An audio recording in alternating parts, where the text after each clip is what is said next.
Shalom kekasih Tuhan, dalam Pray From Home malam ini, Christmas Edition, kami berdua akan sama-sama melayani saudara.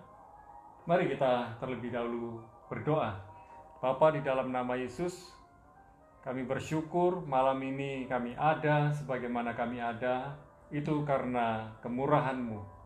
Dan biarlah malam ini ketika kami mendengarkan firman-Mu, firman-Mu menguatkan kami, meneguhkan hati kami, dan melihat, memampukan kami untuk melihat rencana-rencana-Mu yang hebat. Di dalam nama Yesus, kami bersyukur dan siap mendengar firman-Mu. Amin. Ya, silakan kemudian untuk sharing firman. Hari ini temanya tentang Immanuel. Mari. Ya, Immanuel yang berarti God with us, Allah beserta kita. Kenapa hal ini sangat penting buat kita untuk kita mengerti? Sebetulnya ada sejarahnya. Kalau waktu beberapa saat yang lalu saya menyampaikan juga tentang Immanuel dalam khotbah di GBI Rock Jajak, saya selidiki juga ada rentang waktu antara kitab Yesaya sampai yang menyatakan tentang Immanuel, sampai akhirnya Immanuel itu sendiri dinyatakan dalam Perjanjian Baru di Matius. Nah, rentang waktunya setelah diselidiki oleh beberapa ahli Alkitab, pastinya ya ahli teologi yang menghitung tahun, yang menghitung kalender zaman itu. Nah, ada yang namanya periode di mana Allah diam. Itu tahun sunyi yang jumlahnya tidak sebentar, jumlahnya sekian, ya, kurang lebih 400 tahun dari penyelidikan para ahli. Jadi pada waktu itu dari Perjanjian Lama, kalau kita selidiki di kitab Esra, itu ada pembangunan bait suci kedua. Nah, sampai dengan saat itu, sejak zaman kelahiran, sejak zaman adanya manusia pertama diciptakan, Tuhan terus berbicara. Lalu Tuhan juga berbicara kepada bangsa Israel, ya bukan kita sedikit-sedikit melihat Israel, tapi memang Alkitab ini seperti sejarah, ya, sejarah yang benar-benar tertulis, apa kejadian-kejadian seperti apa, bahkan bagaimana Yesus datang ke muka bumi, semuanya diceritakan dalam Alkitab. Makanya kita menyelidikinya juga.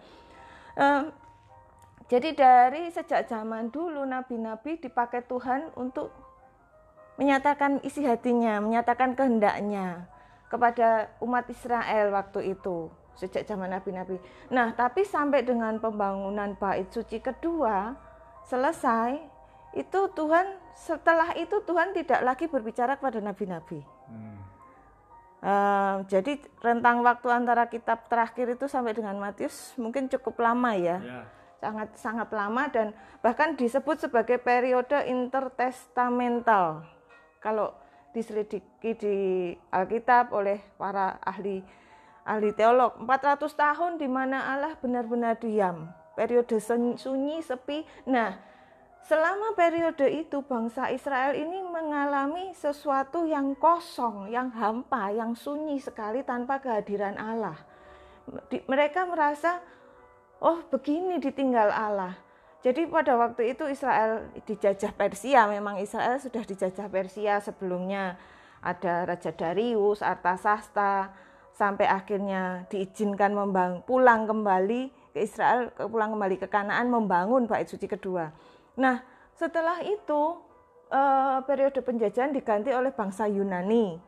Waktu itu kalau diselidiki di Alkitab. Nah, mulai perbedaan antara penjajah yang sebelumnya dengan penjajah yang berikutnya ini beda sekali, di mana kebudayaan Yunani yang kental dengan dewa, kental dengan ilmu-ilmu yang lain, ya, budaya-budaya yang bertentangan jauh sebetulnya dengan budaya bangsa Israel waktu itu.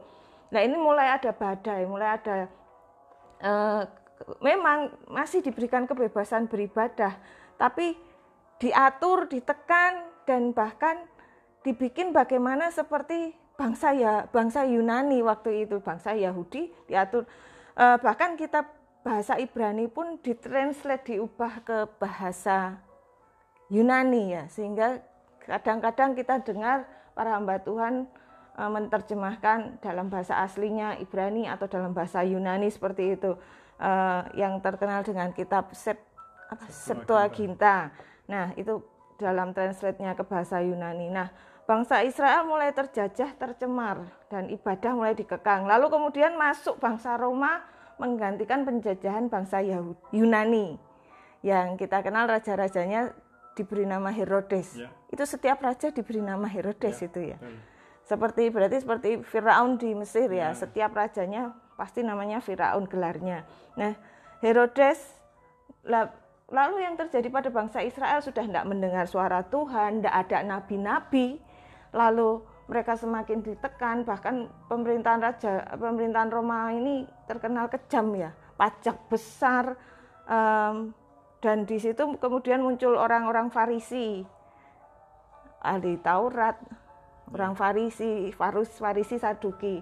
Itu pada waktu penjajahan bangsa Roma muncul orang Farisi itu yang menambahkan tradisi dalam kitab-kitab Musa, hukum adat, dan bahkan semua hampir tidak ada kasih di dalam hukum-hukumnya ya.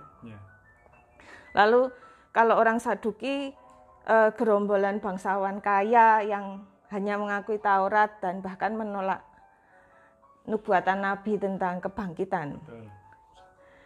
Jadi paham politeisme yang diajarkan, yang dibawa masuk bangsa Roma itu mengakar dalam, ya mau tidak mau mengakar ya di dalam bangsa jajahannya, di dalam bangsa Israel waktu itu. Bahkan pemerintahnya yang cenderung semena-mena itu sangat membuat bangsa Israel menderita, sehingga akhirnya iman dan pengharapan itu nyaris tidak ada. Sehingga pada waktu itu mereka berharap pada sudah dinubuatkan akan ada Mesias yang menjadi raja bangsa Yahudi kan, seperti itu. Dan mereka mengharapkan sekali sebetulnya kehadiran Mesias. Bahkan Yesaya dalam Yesaya 7 ayat 14 dikatakan, sebab ini tentang nubuatan tentang Immanuel, Yesaya 7 ayat 14. Sebab itu Tuhan sendirilah yang akan memberikan kepadamu suatu pertanda.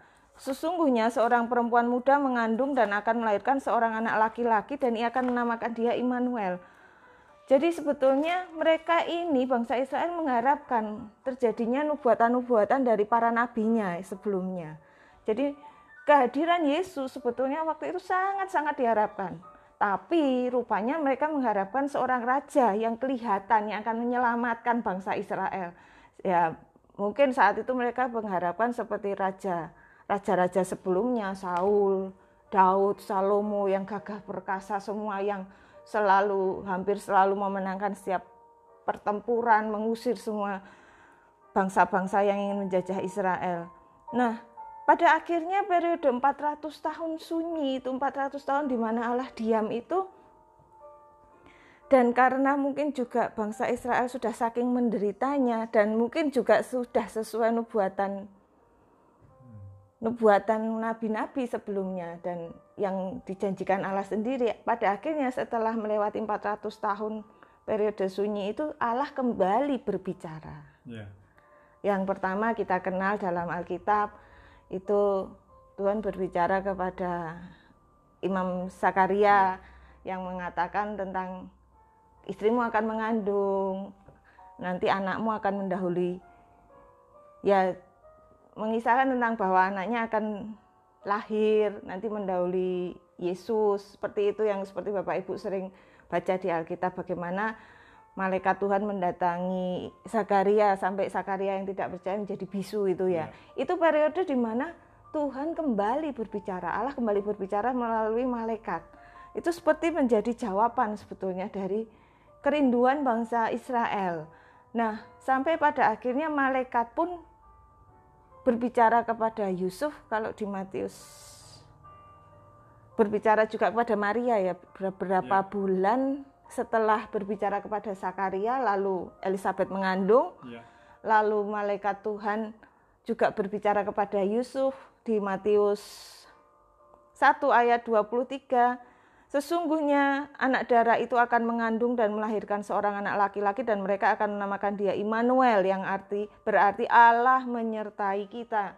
Jadi Tuhan kembali berbicara melalui malaikatnya Gabriel waktu itu, bahkan melalui mimpi Tuhan berbicara kepada Yusuf bahwa yang akan dikandung oleh Maria itu Immanuel, Allah beserta kita. Nah, ini sebetulnya menjadi jawaban dari pengharapan, dari kerinduan setelah 400 tahun masa kosong, Tuhan tidak aktif, Tuhan diam, masa gelap mungkin ya bagi bangsa Israel.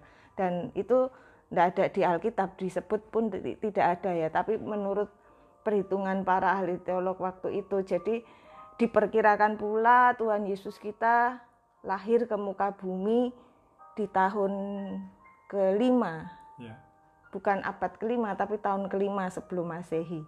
Sehingga pada waktu dulu kita waktu sekitar abad 19 itu tahun 1900 berapa itu selalu dibilang Yesus yang lahir 2000 tahun yang lalu, karena menurut perkiraan memang Tuhan Yesus lahir berdasarkan perhitungan para ahli tahun 5 sebelum Masehi. Jadi periode sunyinya itu sangat panjang, sehingga bangsa Israel sudah mengalami beberapa keturunan, pasti ya gonta-ganti keturunan waktu itu karena 400 tahun. Jadi Immanuel, Allah beserta kita, sampai Yesus lahir. Sampai Herodes pun kan sampai mengejar-ngejar. Karena ketakutan, kegentaran akan kelahiran Yesus itu, bahwa dia raja bangsa Yahudi. Lalu itu juga sebetulnya menjadi jawaban buat setiap yang berharap akan kelahiran juru selamat mereka. Tapi kembali kita tahu bangsa Israel, harapannya kok tidak seperti, kenyataannya tidak seperti yang diharapkan. Yesus tidak memakai rupa rajanya, tidak memakai rupa keilahiannya, tapi memakai rupa manusia. Nah, sebetulnya makna Immanuel, Allah menyertai kita tuh luas sekali. Mungkin dari Pak David sendiri ada makna-makna yang bisa disampaikan tentang Immanuel. Malam ini kita belajar tentang Immanuel, dan kita juga belajar memahami bahwa Immanuel artinya Tuhan beserta kita, God with us. Tetapi Tuhan bukan sekedar God with us, tetapi dia juga God in us, Allah di dalam kita. Dan ini makna yang sangat luar biasa. Di tengah-tengah masa sunyi, Tuhan hadir lewat utusannya, para malaikat, dan berbicara kepada Zakaria, kemudian berbicara kepada Yusuf, kepada Maria, dan kepada Elizabeth, tentunya istri dari Zakaria, semua termasuk kepada para gembala. Bahkan inilah sesuatu yang mengejutkan. Para malaikat diutus oleh Bapa berbicara kepada berbagai pihak. Bahkan yang namanya orang Majus bisa tahu tentang bintang, yang mereka ahli perbintangan, mereka tahu ada bintang ini, bintang yang istimewa, bintang yang menuju Bethlehem. Nah, mari kita belajar. Di tengah-tengah kesunyian, kehampaan, tidak ada komunikasi. Malam ini kita mau belajar. Bangsa Israel sempat mengalami 400 masa sunyi. Bagaimana dengan saudara? Apakah saudara mengalami masa sunyi hari-hari ini? Karena pandemi, kita merasa sunyi di rumah. Biasanya kita hang out, kita kumpul-kumpul, bersosialisasi, bahkan ya kumpulan-kumpulan sosialita biasa berkumpul di kafe-kafe tertentu. Tapi malam ini kita mau belajar bersama bahwa ternyata di tengah-tengah situasi dan kondisi yang tidak menentu, Tuhan berbicara buat kita. Tuhan sedang mempersiapkan the next generation from our generation. Tuhan sedang mempersiapkan generasi mendatang lewat generasi kita. Ketahuilah Bapak Ibu yang dikasihi Tuhan, tahun depan akan menjadi tahun yang berbeda daripada tahun ini. Pasti pola pikir kita harus diperbarui, sikap hati kita harus diperbarui. Dan saya mau berkata, ini yang sangat penting. Tuhan lebih tertarik dengan karakter Anda, Tuhan lebih tertarik pada karakter kita dibandingkan dengan keterampilan kita, kecakapan kita, talenta kita. Attitude kita sangat penting, karakter kita sangat penting. Jadi sikap dan karakter itu sangat penting. Memang kalau kita punya keterampilan, talenta, kecakapan, dan lain sebagainya. Itu akan sangat mendukung kehidupan kita. Tapi tanpa karakter Kristus, tanpa sikap Kristus, maka semua yang kita miliki akan menjadi batu sandungan buat diri kita sendiri. Malam ini pesan Natal dari kami tentang Immanuel adalah God with us dan God in us. Tuhan beserta kita dan Tuhan di dalam kita. Mari kita sadari kalau Tuhan sudah beserta kita, Tuhan ada di dalam kita, maka yang keluar dari kehidupan kita adalah Kristus, bukan diri kita lagi, bukan ego kita lagi. Buang segala egosentris, segala self-centris kepada God-centris, kepada Jesus-centris. Pusat perhatian kita adalah Kristus, Yesus Kristus. Dan biarlah Natal di tahun ini menjadi Natal yang berbeda dari Natal tahun-tahun yang lalu. Pemerintah mendorong kita untuk tidak berkerumun. Oleh sebab itu, mari kita mengurangi kerumunan, bahkan di tengah-tengah ibadah pun mengurangi kerumunan. Saudara yang dikasih Tuhan, mengurangi jumlah kehadiran ya. Jumlah kehadiran tentunya. Sebagaimana diimbau pemerintah, jumlah kehadiran di gedung ibadah maksimal 50% dari kapasitas. Oleh sebab itu, kekasih Tuhan, esok malam jam 5 sore 24 Desember jam 5 sore bersama Rob Jajak live service untuk Christmas. Tema The Son, Sang Putra. Saya akan melayani jam 5 sore di YouTube channel yang biasa saudara saksikan di David Ayer Wijayanto, dan saya percaya kita bisa sama-sama diberkati, kita sama-sama saling memberkati lewat apa yang kita bisa berikan dari kehidupan kita. Mari kita undang Yesus selalu lahir dalam kehidupan kita. Mari kita minta Yesus menuntun dan memimpin kehidupan kita. Oleh sebab itu, mari kita berdoa bersama.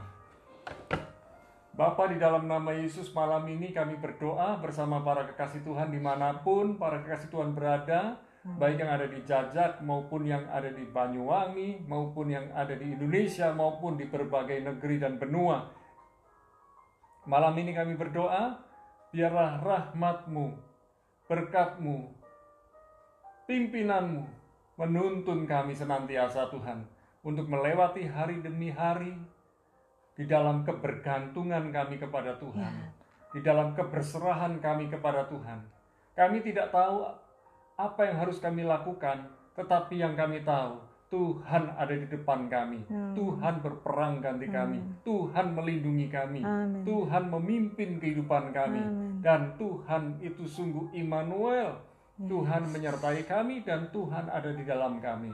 Kami bersyukur, kami berdoa, apapun pekerjaan, pelayanan, studi, dan apapun yang dikerjakan oleh para kekasih Tuhan di dalam Tuhan, dibuat Tuhan berhasil, beruntung, berlipat ganda, berkelimpahan, berkemenangan, berlipat ganda. Dan kami juga berdoa buat para kekasih Tuhan yang hari-hari ini sedang mengalami sakit, kelemahan tubuh, kelemahan jiwa, kelemahan motivasi, dan sedang galau, sedang kecewa, sedang kepahitan. Kami berdoa ya Tuhan, oleh bilur Yesus, Tuhan Yesus menyembuhkan mereka semua. Dan kami berdoa ya Tuhan, biarlah malam ini Yehovah Rafa, Tuhan yang menyembuhkan, turut hadir, menyertai, menyembuhkan, memulihkan kami semua. Terima kasih ya Tuhan, oleh Roh Kudus-Mu yang maha hadir, ada dalam kehidupan kami dan kehidupan para kekasih Tuhan. Kami menyerahkan roh, jiwa, tubuh kami ya Tuhan. Biarlah kami melewati hari demi hari bersama dengan Tuhan. Dan biarlah Tuhan yang nampak dari kehidupan kami. Kami menyongsong hari esok dengan penuh syukur. Kami merayakan Natal dengan cara yang sederhana. Tetapi kami juga bersyukur bahwa di tahun ini kami juga masih bisa merayakan Natal. Dan kami mau belajar menjaga protokol kesehatan dimanapun kami berada. Terima kasih ya Tuhan. Kami mengangkat kedua belah tangan kami. Berkat-Mu turun buat bangsa negeri Indonesia. Berkat-Mu juga turun buat kami Di dalam nama Bapa, Putra, dan Roh Kudus, di dalam nama Yesus, kami bersyukur dan sudah berdoa. Sama-sama katakan Amin. amin. Jangan lupa 24 Desember jam 5 sore waktu Indonesia Barat di YouTube channel kami, kita sama-sama beribadah Natal. Tuhan Yesus memberkati.